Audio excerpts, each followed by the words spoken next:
Hello everyone, welcome again to our YouTube channel NK maths. इस video में हम लोग नंबर सिस्टम के कुछ क्वेश्चन सॉल्व करने वाले हैं जो कि रेलवे एनटीपीसी में पहले पूछे जा चुके हैं। ठीक है, और आपको ये बता दें कि कुछ क्वेश्चन काफ़ी आसान दिखेंगे आपको, कुछ अच्छे लेवल के भी क्वेश्चन हैं। तो आप ऐसा मत सोचना कि ये क्वेश्चन फेक है। मैंने यहाँ पर बुक का इमेज भी लगा रखा है, इसी बुक से मैंने क्वेश्चन लिया है।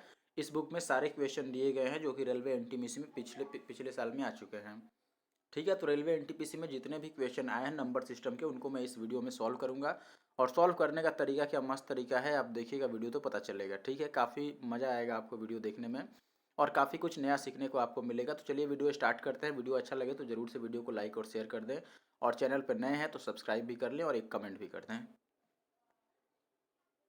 देखिए भाई, पहला सवाल जो है हमारे पास, उसमें आपको बोला गया है कि 16 के वर्गमूल तथा 4 के वर्ग का गुणनफल ज्ञात करना है। यानी कि 16 का स्क्वायर रूट और 4 के स्क्वायर का आपको प्रोडक्ट बताना है।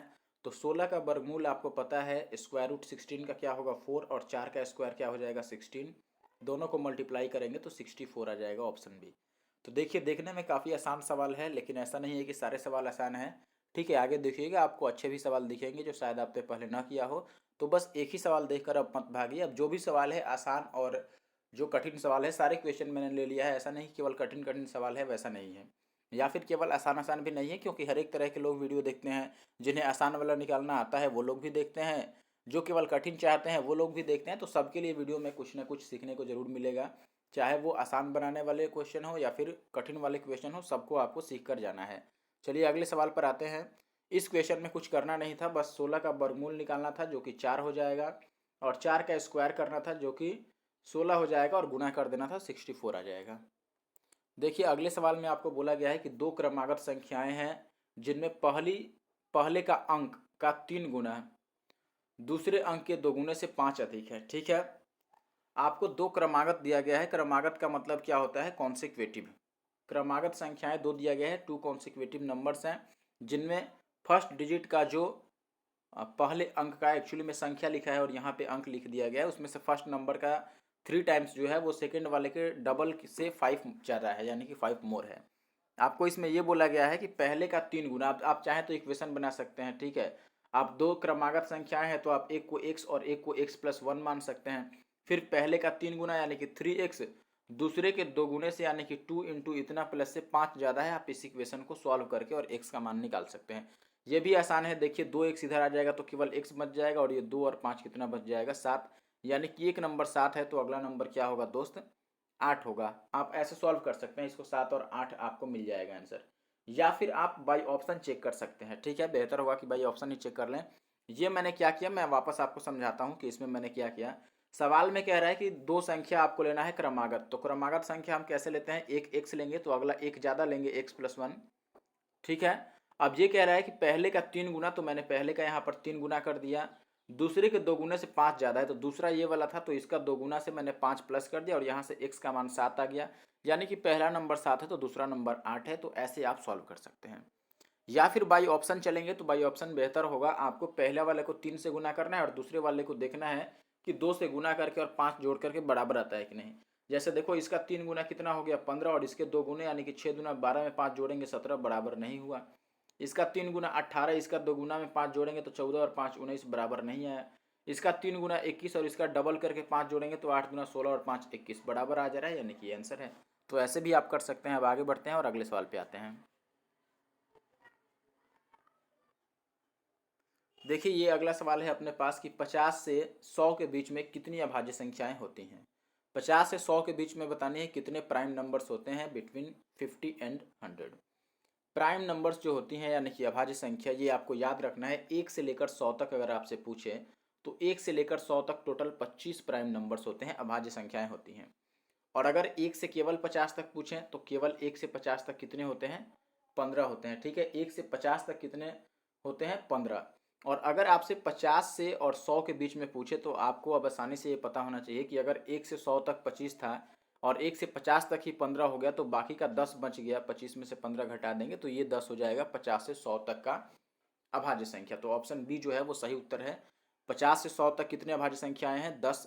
और ऐसे आपको ये दोनों भी याद रखना है कि 1 से 100 तक कितने प्राइम नंबर हैं और 1 to 50 कितने प्राइम नंबर हैं।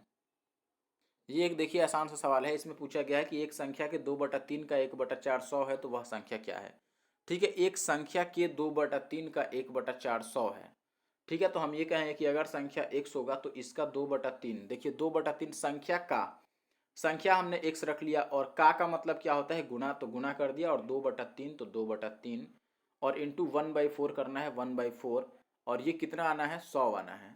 ठीक है, तो आप 2 से इसको काट दो, 2 दूना 4, तो x का मान कितना हो जाएगा, ये 3 दूना 6, और ये 00 600। इसको तिरछा गुना कर देंगे तो x की वैल्यू कितनी आ जाएगी 600, और 600 इस सवाल की सही उत्तर है। आगे बढ़ते हैं अब। देखिए ये एक अगला सवाल है। इसमें आपको बोला गया है कि एक परीक्षा में 25 सवाल हैं, प्रत्येक सही जवाब के लिए 4 अंक दिए जाते हैं और प्रत्येक गलत जवाब के लिए 2 अंक काट लिए जाते हैं। यदि सीमा ने 70 अंक प्राप्त किए तो उसके कितने सवाल सही हैं। ठीक है, इसमें आपको बोला गया है कि अगर सीमा ने 70 अंक प्राप्त किए हैं तो उसके कितने सवाल सही हैं। अब सवाल को पहले आप समझ लो, इंग्लिश वाला अगर कोई देख रहा है तो मैं बता दूं कि एक एग्जाम में टोटल 25 क्वेश्चंस हैं, जिनमें करेक्ट आंसर के लिए 4 मार्क्स मिलते हैं। ठीक है, 4 मार्क्स प्रोवाइड किए जाते हैं एक करेक्ट आंसर के लिए। ठीक है, और एक रॉन्ग आंसर के लिए 2 मार्क्स माइनस कर दिए जाते हैं। ठीक है, एक रॉन्ग आंसर के लिए नेगेटिव मार्किंग दी जाती है 2। ठीक है, 2 मार्क्स कम कर दिए जाते हैं। अब ये कह रहा है कि अगर सीमा कोई लड़की है जिसने 70 मार्क्स प्राप्त किए हैं, ऑब्टेन किया है कितना मार्क्स 70 मार्क्स, तो आपको बताना है कि उसके कितने क्वेश्चन सही थे, नंबर ऑफ क्वेश्चन बताने हैं जो कि करेक्ट थे। तो सबसे बेहतर होगा कि हम एलिगेशन लगा लें। इसमें मिक्सचर एलिगेशन आपने पढ़ा होगा, एलिगेशन लगा लो, या फिर आपको क्या करना पड़ेगा, यहाँ पर वेटेड एवरेज का फॉर्मूला यूज करना पड़ेगा, उससे भी आप कर सकते हैं। या फिर आप चाहो तो x और y मान करके, या 25 में से मान लो कि हमसे सही वाला पूछ रहा है तो सही वालों की संख्या x है, तो गलत वालों की संख्या हो जाएगी 25 माइनस का x, और फिर सही के लिए 4 अंक मिलते हैं तो ये 4x बन जाएगा, और माइनस वाला हम काट देते हैं, 1 अंक के लिए 2 मिलता है, और टोटल मिला के ये 70 हो गया। बस यहाँ से हम ये कह सकते हैं कि 4x में से ये 2x जुड़ जाएगा तो ये 6x आ जाएगा, और 25 दूना 50 उधर जाएगा तो 120, तो x का मान कितना आ जाएगा यहाँ से 20, तो 20 अपना आंसर होगा। मैंने ये क्या किया मैं आपको वापस समझाता हूँ। देखिए मैंने बोला कि अगर टोटल सवालों की संख्या कितनी है 25, इसमें से सही वाला को मैंने मान लिया कि x है। ठीक है, सही क्वेश्चन की संख्या मैंने मान लिया x, तो गलत के लिए कितना बचा, तो आप बोलेंगे कि टोटल 25 सवाल थे, अगर x सही है तो गलत के लिए कितना बच गया 25 और माइनस का x, यही बचा गलत के लिए। अब हर एक सही के लिए 4 अंक मिलते हैं तो टोटल सही से कितना अंक मिल जाएगा 4x अंक मिल जाएगा। लेकिन गलत चूंकि 25 माइनस एक्स इतने क्वेश्चन गलत हुए हैं तो गलत वाला कटेगा भी, तो गलत के लिए मैंने क्या कर दिया 25 माइनस एक्स को 2 से मल्टीप्लाई कर दिया, क्योंकि एक गलत के लिए 2 मार्क्स रिड्यूस किए जाते हैं। ठीक है, 2 अंक घटा दिए जाते हैं, तो यहाँ से 2 इंटू आ गया 25 माइनस एक्स, यानी कि ये सही वाला है और ये मैंने गलत वाला इसमें से माइनस कर दिया, तो टोटल 70 अंक आने चाहिए। यहाँ से एक्स की वैल्यू 20 आ गई और एक्स हमने सही वाला माना था तो 20 सही उत्तर हो गया। या फिर आप एलिगेशन अगर लगाते हैं तो देखिए एलिगेशन में क्या करना पड़ेगा, हम एक तरफ सही वाला लिखते हैं, ठीक है, और एक तरफ गलत वाला लिखते हैं, ये गलत वाला हो गया। एक तरफ सही लिखा मैंने और एक तरफ गलत लिख दिया। सही में आपको पता है कि 4 अंक दिए जाएंगे, ठीक है, और गलत में 2 अंक काटे जाएंगे। तो मैं मान लेता हूं कि 25 का 25 सवाल उसका सही है। अगर 25 का 25 सवाल उसका करेक्ट होता तो 25 चौके कितना अंक मिल जाता, उसको 100 अंक मिल जाता, क्योंकि एक सही के लिए 4 अंक मिलना है, तो 25 सवाल अगर सही हो जाता तो 25 चौका 100 अंक मिल जाता। लेकिन अगर 25 का 25 गलत हो जाता तब क्या होता, तो आप बोलोगे कि एक अंक के लिए एक सवाल गलत होता है तो 2 अंक माइनस किया जाता है। अगर 25 ही गलत हो जाता तो 25 दूना 50 अंक माइनस हो जाते। और एक्चुअली में उसको कितना मार्क्स मिला है, तो आप बोलेंगे 70 मार्क्स, तो बीच में हम कितना रख दिए 70। अब इसको घटा लो ऐसे क्रॉस, तो आपको पता है 100 में से ये 70 घटाएंगे तो कितना आ जाएगा यहाँ पे 30, और इसको तो जोड़ना पड़ेगा आपको क्योंकि ये माइनस में है, तो 70 और 50 कितना हो जाएगा 120। अगर आप काटते हैं तो ये 3 चौका 12, 4:1 आ जाता है, और 4 और 1 यहाँ से आप बोलें कि टोटल वैल्यू 5 बन रही है, लेकिन सवाल में टोटल सवालों की संख्या 25 थी, तो 5 की वैल्यू अगर 25 है तो 1 की वैल्यू कितनी हो जाएगी 5, और हमसे सवाल में 4 की वैल्यू पूछा है, तो आप डायरेक्ट भी 4 के देख सकते हैं। ये 5 को 25 लिखा है यानी कि 5 से गुना किया है, तो आप 4 को भी क्या कर सकते हैं मल्टीप्लाइड बाई 5 कर लीजिए, तो एक ही बार 20 आ जाएगा। तो ऐसे भी आप करोगे तो 20 आंसर आ जाएगा। किसी भी तरह से मुश्किल सवाल नहीं है, आप इस तरह से भी कर सकते हो, या फिर जैसे मैंने एक से कर दिया वैसे भी कर सकते हैं। आगे बढ़ते हैं अब अगले सवाल पर खुद देखिए। इसमें आपको बोला गया है दो धनात्मक पूर्णांकों का गुणनफल जो है प्रोडक्ट वो है 375। टू पॉजिटिव इंटीजर्स, उनका प्रोडक्ट आपको दिया है 375, जब एक संख्या को दूसरी से विभाजित किया जाता है कि यानी कि पहला वाला दूसरा वाला से अगर डिवाइड किया जाता है तो आपको 5/3 मिलना चाहिए। तो आपसे स्मॉलर नंबर पूछ रहा है कि छोटी संख्या क्या है। इजी है निकालना। देखिए मैं दोनों नंबर मान लेता हूँ कि लेट से दोनों नंबर जो होगा वो कितना होगा, ए और बी होगा। अगर ए और बी दोनों नंबर में मान लेता हूँ तो सवाल के हिसाब से उनका प्रोडक्ट दिया है गुणनफल, तो हम लिख देते हैं ए इंटू बी, ये 375 है। और दूसरा बात आपसे ये कह रहा है इसमें कि दूसरा आपका कि दूसरी संख्या से डिवाइड किया जाता है पहले वाले को, यानी कि ए को मैं बी से डिवाइड कर दूं तो ये कितना आना चाहिए, 5/3 आना चाहिए। अब सवाल में आपसे ये बोला गया है कि छोटी संख्या का पता लगाएं। तो छोटी संख्या यहाँ से आप ये देख रहे हैं कि 3 है तो आंसर 3 का मल्टीपल होगा, लेकिन 3 का मल्टीपल इसमें 2 है, 15 भी है और 12 भी है, तो हमें निकालना पड़ेगा यहाँ से। देखिए ए बाई बी 5/3 दिया, ए को जब बी से डिवाइड करते हैं तो 5/3 आता है। तो इस 5/3 को मैं रेशियो भी मान सकता हूँ, क्योंकि जो ऐसे बटा में लिखा जाता है न्यूमरेटर अपॉन डिनोमिनेटर, इसको हम कहते हैं कि ये रेशियो भी है। तो अगर ये रेशियो है तो इसमें जो स्मॉलर नंबर है उसका रेशियो में वैल्यू 3 है, तो आंसर भी 3 का मल्टीपल आएगा। लेकिन यहाँ पर 12 भी है, 3 का मल्टीपल 15 भी है। तो हम क्या करेंगे, अब इसको आगे सॉल्व करेंगे और फर्दर सॉल्व करने के लिए हमें मानना पड़ेगा कि फर्स्ट नंबर अगर 5x थी, देखिए फर्स्ट नंबर अगर 5x था तो सेकंड नंबर 3x हो जाएगा। और दोनों का प्रोडक्ट आपको दिया है 5 तिया 15 और x का स्क्वायर, दोनों का प्रोडक्ट यानी दोनों को गुना करेंगे ए बी को, तो 15x स्क्वायर की वैल्यू 375 सवाल में दिया है। यहाँ से x स्क्वायर की वैल्यू कितनी आ जाएगी, 15 से काटिएगा तो 15 दूना 30 और 15 पचे 75, यानी कि x की वैल्यू कितनी आ गई, 5। एक्स स्क्वायर अगर 25 है तो x की वैल्यू 5 हो गई। अब x की वैल्यू 5 हो गई तो हमसे स्मॉलर नंबर पूछ रहा है, तो आप बोलेंगे स्मॉलर नंबर 3x था, यानी कि 3 और इंटू एक्स की जगह पर 5 आ गया है, तो 5 इंटू 3 यानी कि 15। ऑप्शन ए जो है वो सही उत्तर है। आगे बढ़ते हैं। अब आसान सवाल था, मुश्किल नहीं था, मैंने बस x लगा के और दोनों संख्या को अलग अलग एज्यूम कर लिया। फिर दोनों का गुणनफल 375 आना है, मैंने गुना करके 375 लिखा और x का वैल्यू निकाला 5, तो आंसर 5 तिया 15 आ गया। अब आगे बढ़ते हैं। देखिए इस सवाल को सरलतम रूप में लिखना है, आपको सिंप्लीफाइड कर देना है। इसको कैसे लिखेंगे, देखिए 50 को आप क्या लिख सकते हैं, 25 गुणा 2, 25 यानी कि उसका स्क्वायर रूट 5 आ जाएगा, तो 5√2 लिख सकते हैं 50 को। 5 अंदर जाएगा तो 5 का स्क्वायर बन जाएगा रूट के अंदर, तो 5 का स्क्वायर 25 इंटू 2 50 बन जाएगा। वैसे ही प्लस 18 को 9 दूना 18 9 इंटू 2 लिख सकते हैं, और 9 का वर्गमूल तो 3 हो जाएगा, तो हम अंदर में 2 को छोड़ देंगे, ठीक है। और माइनस का 8 को हम 4 2 जा 8 कहते हैं, यानी कि 4 दूनी 8, तो 4 को हम क्या लिख सकते हैं, 4 का वर्गमूल 2, और जो दूनी 8 हो रहा था वो 2 तो अंदर ही रह जाएगा। तो ये टोटल आ गया 5 और 3 8 में से 2 जाएगा तो 6√2, ठीक है। 6√2 यानी कि ऑप्शन सी इसका क्या है, सही उत्तर है। 5 और 3 8 में से 2 जाएगा 6√2। आगे बढ़ते हैं। अब अगला सवाल हमारे पास आ चुका है। देखिए वीडियो अच्छा लग रहा है तो जरूर से आप चैनल को सब्सक्राइब कर लें अगर नए हैं तो, और वीडियो को लाइक भी कर दें। और इसके बाद एक वीडियो आ रही है हमारी जिसमें एसएससी सीएचएसएल आपने सुना होगा, ये एग्ज़ाम की आंसर की अभी कुछ दिन पहले आई थी। तो एसएससी सीएचएसएल का जो एग्ज़ाम हुआ था 2019 वाला, 2020 में अभी ख़त्म हुआ है अक्टूबर के अंदर, 26 अक्टूबर को लास्ट पेपर था।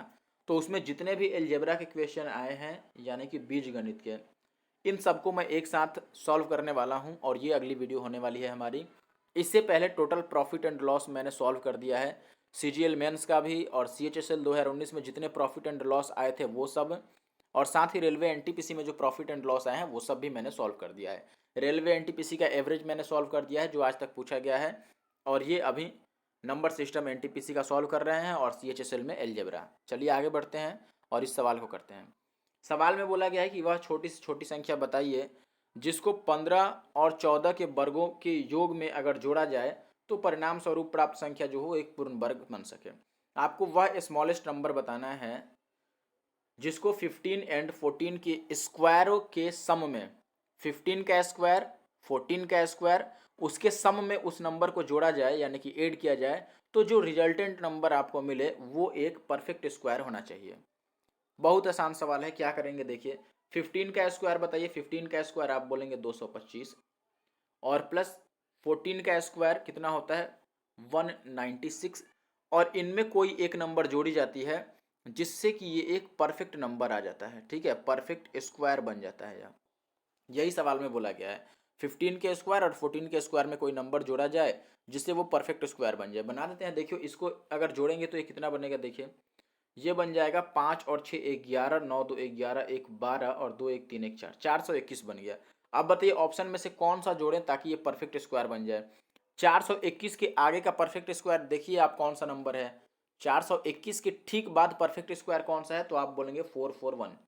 441 जो कि 21 का स्क्वायर होता है, 21 का स्क्वायर होता है। तो हमें इसको 441 बनाना पड़ेगा, तो आप कहें कि 28 कर लीजिए, तभी 441 बन जाएगा और 20 अपना आंसर हो जाएगा। या फिर ऑप्शन की आप सारे नंबर्स को जोड़ कर देख लीजिए कि ऑप्शन में से कौन सा इसमें नंबर ऐड करें कि एक परफेक्ट स्क्वायर बन जाए। या फिर आप देख सकते हैं अगर जोड़ने को बोले तो इसके ठीक बाद वाला परफेक्ट स्क्वायर देख लें, अगर घटाने के लिए कहे तो इसके ठीक पीछे वाला देख सकते हैं। तो इसके आगे 21 का स्क्वायर आता है और उसके लिए 20 जोड़ना पड़ेगा। देखिए भाई इस सवाल में आपसे ये पूछा गया है कि इसमें m का मान क्या होगा। ये प्रोडक्ट दिया है तो m का मान हम कैसे निकाल सकते हैं, दोनों ही साइड बेस वैल्यू सेम होनी चाहिए। जैसे यहाँ पर 10 टू द पावर m है तो इधर भी 10 का पावर हमें लाना पड़ेगा, तभी जाकर के दोनों तरफ से 10 हटेगा और m का वैल्यू आएगा। तो हम इसको 10 बना देते हैं। देखिए 10 कैसे बनाएंगे, 2 टू द पावर 3 जो दिया, 4 का पावर 3 जो दिया है इसको हम लिख देते हैं 2 के स्क्वायर का पावर 3। लिख सकते हैं कि नहीं, 2 का स्क्वायर और इंटू में 3, 2 का स्क्वायर यानी 4 हो जाएगा और इंटू में 5 टू द पावर 6 और equal to 10 to the power m हो गया जो आपको दिया है। अब इसमें हम क्या लिख सकते हैं कि ये हो गया 2 का पावर 6 और इंटू 5 का पावर भी 6 और equal to 10 to the power m। अब आप ये कहें कि ये 5 टू जा 10 हो गया, 5 दूना 10 का पावर 6 हो गया और इधर 10 के पावर m है, तो 10 दोनों तरफ से कैंसिल आउट हो जाएगा, तो m इक्वल टू कितना बचेगा 6 और 6 इस सवाल का आंसर है। ठीक है, अब मुझे करना रहता तो मैं तो पहले ही स्टेप में अब बिना लिखे ही देख लेता, लेकिन आपको समझाना है इसलिए मैंने पूरा लिख दिया। ठीक है, ताकि आपको समझ में आ जाए, क्योंकि सवाल उतना बड़ा नहीं है कि ज़्यादा टाइम लगे। और ऐसे आसान सवाल में ऐसा नहीं कि जल्दी में हम गलती कर बैठें और आंसर कुछ और ला के चले आएँ। तो आपको गलती नहीं करना है, इसमें सही जवाब क्या होगा 6 होगा। चलिए अब अगला सवाल देखिए। इसमें आपको क्या बोला गया है दोस्त, इसमें आपको बोला गया है कि 16/a और 1/, इतना अगर बराबर है तो a की वैल्यू क्या होगी। आसान सवाल है। देखिए इस 16/a को तो हम ऐसे ही छोड़ देते हैं। इसको क्या लिख सकते हैं 1/, इसका स्क्वायर रूट क्या होगा, तो आप बोलेंगे 0.5 हो जाएगा 25 का। अब आप चाहें तो इसको गुना ही कर लीजिए, a बराबर 16 5 80, ये 8 आ गया, 8 यानी कि ऑप्शन ए, और कुछ था ही नहीं। इसको तिरछा हमने गुना कर दिया तो ये 16 5 80, ये पॉइंट तो हट जाएगा जीरो के कारण, या फिर इस पॉइंट को हटा के आप ऊपर 10 बना सकते हैं और ये 5 दूना 10 और 2 8 16, तो भी आपका यहाँ से वैल्यू 8 आ जाता है। 8 इस सवाल का सही आंसर है। अब आगे बढ़ते हैं। अब देखिए ये एक सवाल है, काफ़ी मस्त सा सवाल है। मैं आपको इंग्लिश में समझा देता हूँ, हिंदी वाले लोग पढ़ लेंगे। देखिए यहाँ पे सवाल में क्या दिया गया है दोस्त, आपको बोला गया है कि एक वर्गाकार मैदान के प्रत्येक किनारे को 100 पौधों के रोपण से रोपा जाना है, यानी कि 100 पेड़ आपको लगाने हैं, यानी कि प्लांट को रोपना है। ठीक है, किसमें एक स्क्वायरिश फील्ड है, उसके हर एक किनारे पे, यानी कि उसके हर एक एज पे, ठीक है, हर एक एज जो होता है किनारा, हर एक साइड पे 100 प्लांट्स को रोपना है। तो आपको बताना है कि पूरे मैदान को, यानी कि पूरे फील्ड को रोपने के लिए कितने पौधों की आवश्यकता होगी। सवाल देखने में आसान लग रहा है लेकिन बनाने में उतना आसान नहीं है दोस्त। ठीक है, इसके लिए आपको एक फॉर्मूला की जरूरत पड़ेगी जो आपको याद होनी चाहिए। ऐसे में जो नंबर ऑफ प्लांट्स निकलेंगे, यानी कि पौधों की संख्या, नंबर ऑफ प्लांट्स, ये कैसे हम निकाल सकते हैं। देखिए पहले तो स्क्वायर की बात करी गई है, वर्ग की, तो स्क्वायर में कितने साइड होते हैं, वर्ग में 4 भुजाएं होती हैं तो 4 लेना पड़ेगा। और इंटू का हम मान लेते हैं कि पौधों की संख्या अगर x होती तो हम यहाँ पे x रखते और माइनस का 1। ये फॉर्मूला है जो आपको याद रखना है। जहाँ पर x का मतलब है number of plants, number of plants जो कि एक साइड पर लगाने हैं। ठीक है, एक एज पे कितना लगाना है आपको, एक किनारे पे कितना लगाना है, वो है x। तो हम यहाँ पे लिखेंगे 4 और इंटू में x की वैल्यू 100 है तो 100 में से एक चला जाएगा। यहाँ पे अगर हम 100 लेते हैं तो x की जगह पर 100 रखेंगे तो 100 में से एक जाएगा तो यहाँ पे 99 आ जाएगा। तो 9 चौका 36 का 6 और 9 चौका 36 और 3 39, 396, यानी कि ऑप्शन सी सही उत्तर है। तो ये फॉर्मूला आपको याद रखना है 4 इंटू एक्स माइनस 1, जहाँ 4 का मतलब नंबर ऑफ साइड्स है, वर्ग के भुजाओं की संख्या 4, और x है कि एक भुजा पर कितने पौधे लगाने हैं, 100 और माइनस का 1, एक कम कर लेना है। ठीक है, आगे बढ़ते हैं। अगला सवाल देखिए, 2 अंकों का योग कितना है 9। यदि 2 अंकों का योग 9 है तथा दहाई के अंक से इकाई के अंक का अंतर कितना है 1 है तो दो अंकों वाली यह संख्या कौन सी है। आपको बोला गया है दोस्त कि एक नंबर है जिसके दोनों डिजिट का जो सम है वो है 9, और जो 10th प्लेस का डिजिट है उसमें से फर्स्ट प्लेस यानी कि यूनिट डिजिट को माइनस किया जाता है तो कितना आ जाता है, 1 आ जाता है डिफरेंस। ठीक है, 10th प्लेस का डिजिट और माइनस का यूनिट डिजिट ये कितना आता है, 1 आता है। तो आपको वह नंबर बतानी है कि वह नंबर कौन सी है। आसान सवाल है, ऐसे क्वेश्चन में हम ऑप्शन से शुरू करते हैं। पहला काम कि हम ये चेक कर सकते हैं कि दोनों को जोड़कर 9 बन जाए, तो देखें कि इसमें 4 और 5 9 बन जा रहा है, इसमें 6 3 9, इसमें भी 9, इसमें 9, सब में 9 बन गया, तो हमें इससे बात नहीं बना। अगले में कह रहा है कि दहाई के अंक में से इकाई का अंक घटाने पर कितना आ जाना चाहिए, 1 आ जाना चाहिए। दहाई का अंक यानी कि 2 नंबर वाला, देखिए तो ये 1 नंबर है, ये 2 नंबर है।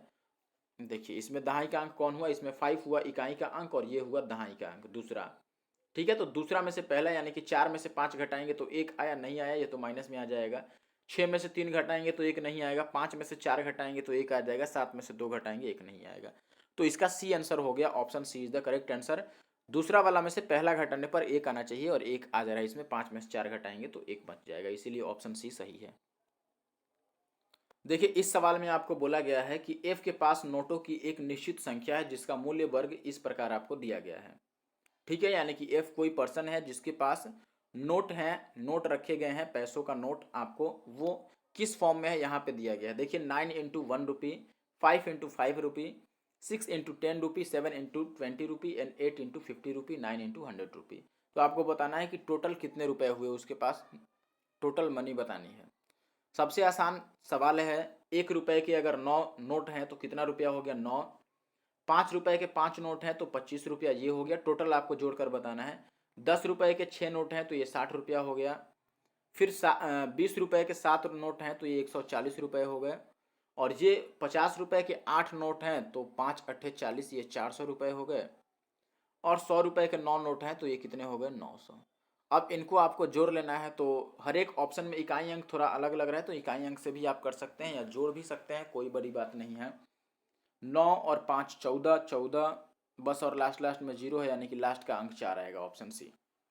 मैंने पहला अंक जोड़ना शुरू किया, यहाँ पर तो 4 आ गया, लेकिन इसके बाद सब में लास्ट में 0 0 है, इसका मतलब 0 जोड़ने से कोई फर्क नहीं पड़ेगा और लास्ट वाला जो डिजिट होगा वो 4 ही होगा। लास्ट डिजिट 4 किस में है, ऑप्शन सी में। आप जोड़ोगे तो इसको जोड़ करके 1534 आ जाएगा, option C is the correct answer. देखिए इस सवाल में आपको बोला गया है कि अवरोही क्रम में यानी कि डिसेंडिंग ऑर्डर में आपको लिखना है। डिसेंडिंग ऑर्डर का मतलब क्या होता है, घटते क्रम में। पहले हमें बड़ा लिखना है, ठीक है, पहले बड़ा लिखना है, फिर इसके बाद हमें लिखना है इससे छोटा, फिर इससे छोटा, ऐसे लिखना है। तो इसके लिए हम क्या करते हैं, या तो क्रॉस वाला तरीका लगा लो। देखिए हमारे पास क्या क्या नंबर है, 2/3 है, 3/4 है, 4/5 है और 1/2 है। ठीक है, इसमें सबसे बड़ा वाला पहले रहेगा, पहले कौन सा रहेगा, सबसे बड़ा, और बाद में रहेगा सबसे छोटा। ठीक है, तो इसको किसी भी तरह से कर सकते हैं हम। जैसे में मान लो या तो पॉइंट में हम चेंज करके कर लें, या फिर क्रॉस ये गुना वाला जो करते हैं, आप बोलेंगे 4 दूना ये 8 है और ये 3 तिया 9 है, यानी कि इस दोनों में दूसरा वाला बड़ा है, तो 3/4 तो बाद में ही आएगा 2/3 के। तो 2/3 के बाद में 3/4 देखो इसमें है, इसमें भी है और इसमें नहीं है, इसमें नहीं है, ये दोनों तो चला, कोई बात नहीं, चलो इसको सॉल्व कर देते हैं। देखिए क्या करना है, या तो वैसे क्रॉस वाला आप कर लो या फिर पॉइंट। देखो ऐसे सवाल में जब छोटे हैं तो मैं कहूँगा कि क्या करना है, देखिए अभी समझिए, एक 2/3 था, फिर हमारे पास क्या था, 3/4 था, फिर हमारे पास 4/5 था, और फिर क्या था, 1/2। ऐसे में सब में ऊपर एक एक जीरो चिपका लो अपने मन से और फिर डिवाइड कर दो। देखो ये 3 छक 18 लगभग 6 बार में कटेगा, ये 4 सत्ते 28 लगभग 7 बारी में कटेगा, और ये 5 अट्ठे 40, ये 8 आ गया, और ये 2 5 जा, यहाँ पर 5 आ गया। मैंने एक एक जीरो अपने से चिपकाया और डिवाइड कर दिया। अब इसमें आप देख लीजिए कौन सबसे बड़ा है, 8 सबसे बड़ा है, उसके बाद क्या है, 7 है, उसके बाद 6 है, उसके बाद 5 है। तो 8 का मतलब कौन सा, तो आप बोलेंगे 8 का मतलब 4/5 पहले चाहिए, 4/5 इस दोनों में पहले है। सेकंड नंबर पे आपको चाहिए 7 वाला, यानी कि 3/4, सेकंड नंबर में 3/4 ऑप्शन सी में है, तो ऑप्शन सी सही हो गया। आप पूरा चेक कर सकते हैं, ठीक है, तो ऐसे चेक कर सकते हैं इसको। या फिर आगे आप और भी देख सकते हैं कि 8 का मतलब क्या है, तो आप लिखेंगे कि 8 का मतलब था, 8 किसके बदले में आया है, तो आप बोलेंगे इसके बदले में आया है 8। एक मिनट देखिए, इसको दिया गया है 8, ये 8 आया है हमारा, यानी कि 4/5 पहले आ जाएगा। फिर इससे छोटा है 7, तो 7 इसके बदले में आया है 3/4 के, तो 3/4। ठीक है, फिर 6 आया है, 6 का मतलब ये 2/3। तो ऐसे करके आप पूरा भी सजा सकते हैं, लेकिन मैंने केवल शुरू का 2 ही चेक किया, तो 2 ही में हमें पता चलेगा कि ऑप्शन सी सही है। चलिए अब अगले सवाल पे आते हैं जल्दी से। ये एक सवाल देखिए, काफ़ी आसान सवाल है। 2.5 किलो की सब्जी की कीमत आपको 120 रुपये दे रखी है, तो आपको 1 किलोग्राम के 3/4 का मूल्य बताना है। देखिए सवाल समझ लिए, सवाल में आपको 2.5 kg यानी कि 2.5 kg वेजिटेबल का आपको वैल्यू दिया हुआ है, उसका जो प्राइस है वो 120 रुपीज़ है। तो 1 kg का 3/4 यानी कि 3/4, 1 kg का 3/4 आपको बताना है, उसका प्राइस कितना आएगा। काफ़ी आसान सवाल है। देखिए 2.5 kg का मतलब कितना होता है, आप बोलेंगे 2.5। 2.5 kg की कीमत आपको कितनी है, 120 दे रखी है, और हमसे ये पूछ रही है 1 kg का 3/4। 1 kg का 3/4 3/4 ही आएगा। 3/4 का मतलब आप बोलोगे कि 25 चौका 100, 25 75, 0.75 का बताना है। तो ये कितना गुना है, 0.3 टाइम्स है, तो इसको भी 0.3 टाइम्स कर दो। 12×36 यानी कि 36 अपना आंसर होगा, दैट इज ऑप्शन बी। 36 आ गया अपना ऑप्शन। ठीक है, कैसे मैंने बनाया आपको दूसरे तरीके से समझाता हूँ, अगर ये नहीं पसंद आया तो। देखिए मैं क्या किया, अभी बटा में रख के आपको बता दूंगा, फ्रैक्शन में तो समझ जाओगे। 2.5 किलो का मतलब कितना होता है, 5 का आधा, तो 5/2 की वैल्यू आपको दे दिया 120 रुपये। ठीक है, 2.5 kg का मतलब 5/2, और 1 kg का 3/4, 1 kg का 3/4 ये कितना आ जाएगा, तो आप बोलेंगे 3/4 ही आएगा, तो 3/4 की वैल्यू हमें बतानी है। तो यहाँ से आप कहोगे कि अगर हम 1 की वैल्यू निकालते तो ये 5/2 राइट साइड में चला जाता है। राइट साइड में उसको लिखते कैसे, 120 और गुणा में 2 ऊपर लिख देते और 5 को नीचे लिख देते, यही लिखते हैं, चेंज हो जाता ना राइट साइड में जा करके ये। और इंटू का हमें बताना है 3/4 का, तो हम 3/4 से मल्टीप्लाई कर देते हैं। अब बस इसको कटा लो, 5 के 20 छक 120, और ये 6×2 = 12 कितना आ गया, 36, और 36 ऐसे आंसर आ गया। या फिर मैंने शुरू वाले में डायरेक्ट ही कर दिया था कि देखिए 2.5 का मतलब 2.5 kg की वैल्यू आपको दिया गया है 120, और हमें 1 kg का 3/4 यानी कि 3/4 का मतलब 0.75 है, इतनी क्या वैल्यू बताना है। तो ये किससे गुना किया गया है, 0.3 से। 25×75 होता है, तो इसको भी 0.3 से करेंगे, तो इस पॉइंट से ये 0 तो कट जाएगा, और 12 कितना आ जाएगा, 36। ऑप्शन बी सही उत्तर है। आगे बढ़ते हैं अब अगले सवाल में। देखिए अगले सवाल में आपको क्या दिया गया है, यहाँ पे बोला गया है कि यदि 2 अंकों का योग 15 है और अंतर 3 है, तो वह संख्या क्या होगा। अंतर 3 है तो घटा के आप चेक कीजिए, इसमें 3 आ रहा है, 8 में से 7 जाएगा, 3 नहीं आएगा। अंतर का मतलब डिफरेंस, दो आपको नंबर्स हैं उनका डिफरेंस दिया गया है 3, तो आप देखिए इनमें 3 आ रहा है, इसमें 3 डिफरेंस है, नहीं है, इसमें 3 नहीं है, नहीं है। ऑप्शन के थ्रू आप काफ़ी जल्दी कर सकते हैं। देखिए मैंने बस ऑप्शन में चेक कर लिया कि कहाँ पर अंतर 3 है दो नंबर्स का, ऑप्शन बी आ गया जिसमें अंतर 3 है, तो अंतर 3 के हिसाब से ऑप्शन बी सही है। और योग दिया है 15, तो आप जोड़ के भी देख सकते हैं, 15 ऑप्शन बी में आ रहा है जोड़कर। अगला सवाल देखिए, ये थोड़ा देखने में आपको कैलकुलेटिव लग सकता है, लेकिन मुझे नहीं लगा। क्यों नहीं लगा कि मैं डिजिटल सम लगा लूंगा यहाँ पे। आपने मेरी पिछली वीडियो देखी होगी एसएससी सीजीएल का, जो मैंने सोल्यूशन किया था मेंस वाला, तो उसमें काफ़ी ज़्यादा मैंने डिजिटल सम का यूज किया था, और वही काम यहाँ भी करेंगे इस सवाल में। डिजिटल सम लगाएंगे, वरना आपको इसे कैलकुलेट करना पड़ेगा। ठीक है, तो डिजिटल सम कैसे लगा सकते हैं, देखिए डिजिटल सम के लिए आपको पता है कि जब इंटू में 10 होगा, 10 हो या 10 का मल्टीपल, 10 हो, 100 हो, 1000 हो, तो उससे डिजिटल सम पर फर्क नहीं पड़ता है, तो हम डायरेक्ट लिख लेंगे। देखिए अगर मैं डीएस निकालना चाहता हूँ, तो पहले टर्म में 5 आएगा, प्लस सेकंड टर्म में 6 आएगा, प्लस इसमें आएगा 4, और लास्ट वाले में 3 आएगा। तो ये आ गया 6 4 10 5, 15 में से 3 जाएगा, तो 12 का डिजिटल सम 3 होता है, तो हमें 3 लाना है डिजिटल सम। 6 5 11 2 4 6 में से 3 गया 3, डिजिटल सम 3 आ रहा है, तो 3 हमें लाना है। ठीक है, तो देखिए हम 9 को जोड़ते नहीं है, 9 को कैंसिल आउट करते हैं, तो 9 को कैंसिल आउट करेंगे। देखिए अब ढूंढिए इसमें, अगर इसमें देखते हैं तो 6 3 9 हो गया, नहीं जोड़ेंगे। ये 5 4 9 हो गया, तो 6 बचा, यानी कि ये नहीं हुआ, क्योंकि हमें डिजिटल सम 3 चाहिए। इसमें 5 4 9 को हटा देते हैं, इस 9 को हटा देते हैं, इस 9 को हटा देते हैं, तो 7 3 10 का डिजिटल सम 1 आ रहा है, यानी कि ये नहीं होगा। इसको देखिए, ये तो पॉइंट में ही नहीं आया, तो इसको चेक ही नहीं करेंगे, क्योंकि आंसर तो पॉइंट में चाहिए, क्योंकि यहाँ पर नीचे 100 है। चलो आप चेक भी कर सकते हो, अगर दो डिजिटल सम मैच करेगा तब हम ये बात कर लेंगे। तो आप कहोगे कि 5 और 4 9, 7 6 13 का मतलब 4 आ गया, डिजिटल सम ये भी नहीं हुआ, तो डी ऑटोमेटिक आंसर हो गया।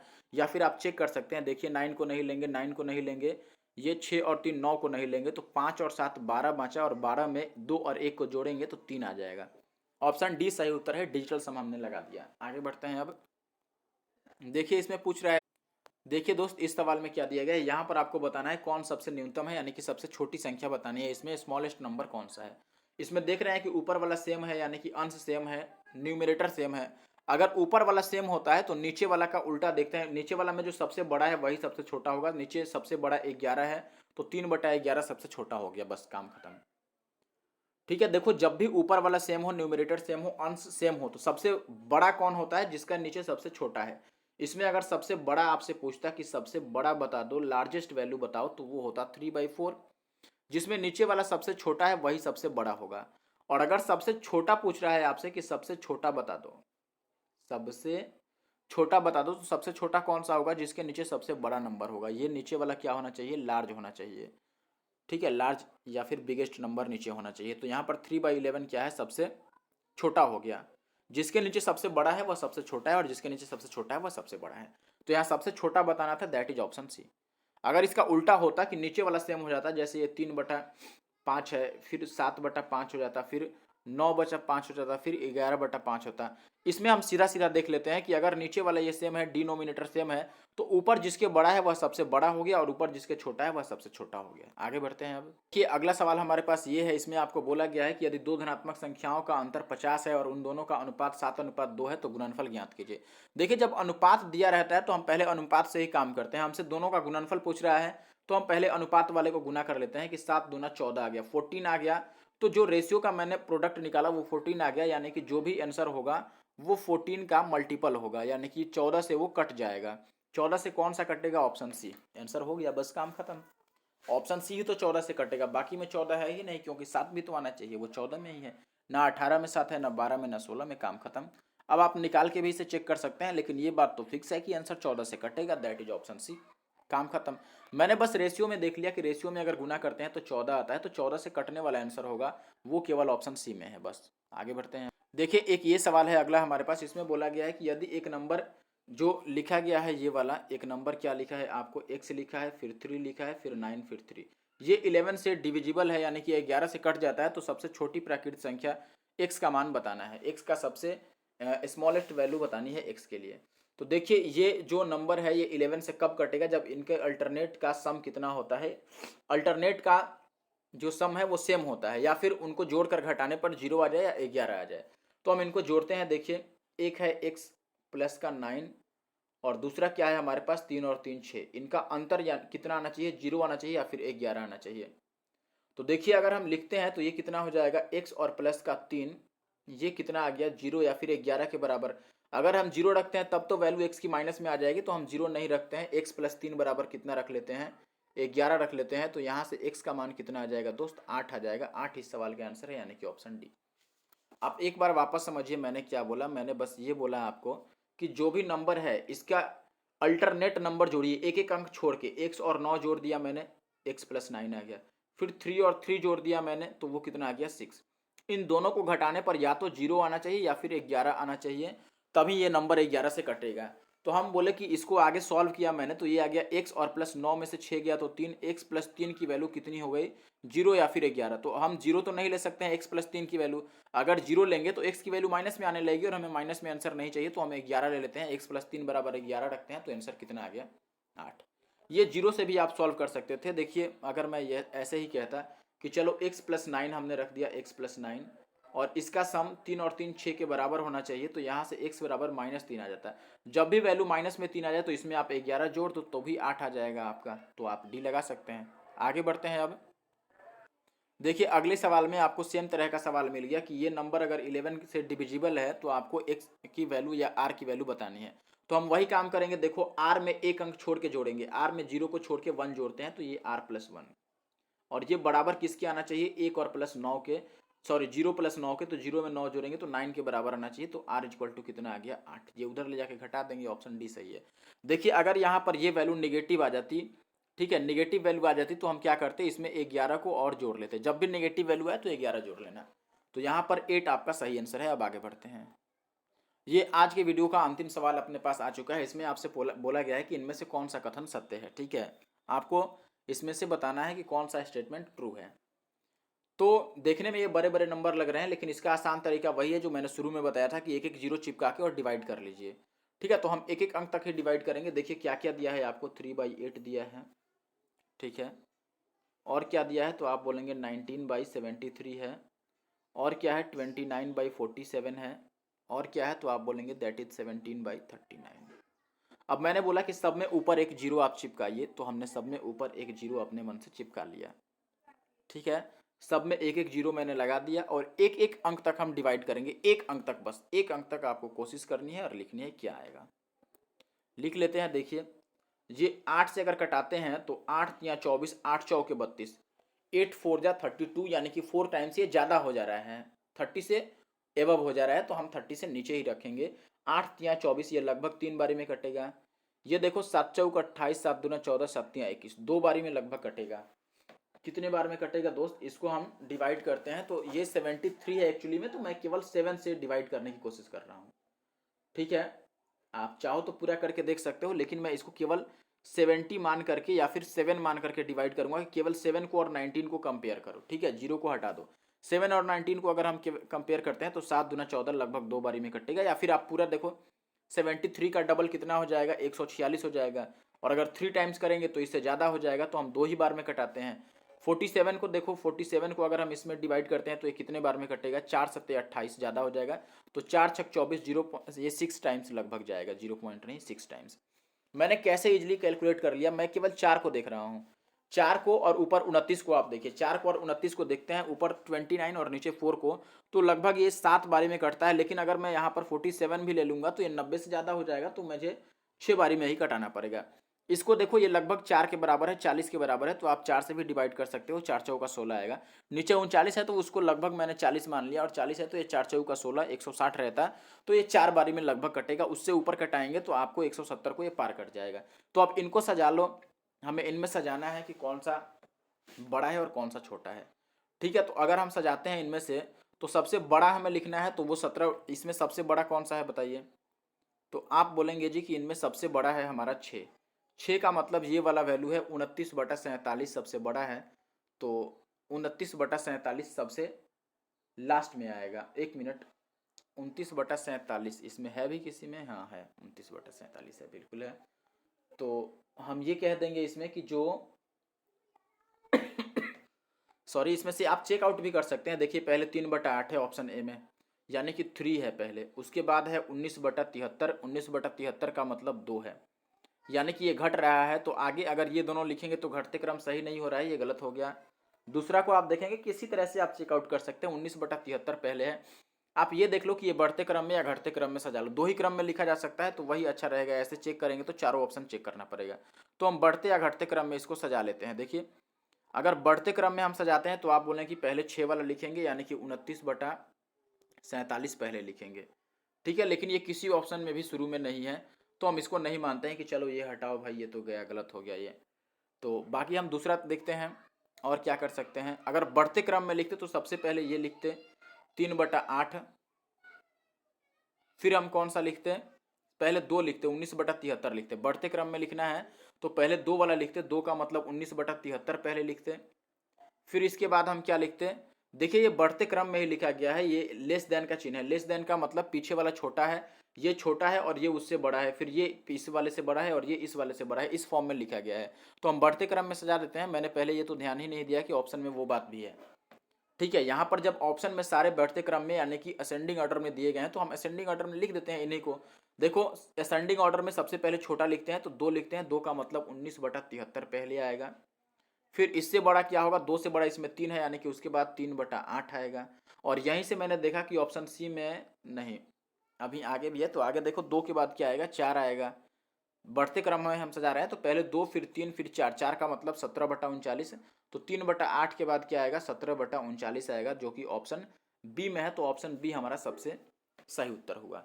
और वही काम मैं कर ही रहा था, इतना करने की जरूरत नहीं थी, मैंने बस ये देखा था कि यहाँ पर सबसे, अगर ये बढ़ते क्रम में है तो हम लास्ट नंबर भी देख सकते थे कि लास्ट वाला 6 होगा। 6 का मतलब 29/47 सबसे बाद में आएगा, वो ऑप्शन बी में है सबसे बाद में 29/47, तो हम ऐसे भी डायरेक्ट ऑप्शन बी को लगा सकते थे। बस मेन बात है ये अपना 3 2 6 4 निकालना, उसके बाद तो आप लगा ही लेंगे। तो ये अंतिम क्वेश्चन था इस वीडियो का। आपको वीडियो कैसा लगा जरूर से कमेंट करके बताइएगा, बिल्कुल भूलना मत। और अच्छा लगा हो तो वीडियो को लाइक और शेयर कर दें, और हमारे चैनल पर नए हो तो सब्सक्राइब कर लें। चैनल का नाम NK मैथ्स नंदू कुमार। और अगर आपको PDF चाहिए इसकी, तो PDF के लिए आपको हमारा टेलीग्राम ग्रुप ज्वाइन करना पड़ेगा, उसका लिंक भी आपको हमारे डिस्क्रिप्शन बॉक्स में मिल जाएगा। और भी रेलवे ग्रुप डी के लिए और रेलवे NTPC के कई सारे इंपॉर्टेंट वीडियो हमारे चैनल पे पड़े हैं, अगर आपने नहीं देखा है तो उन्हें जरूर से देख सकते हैं। Thank you for watching the video.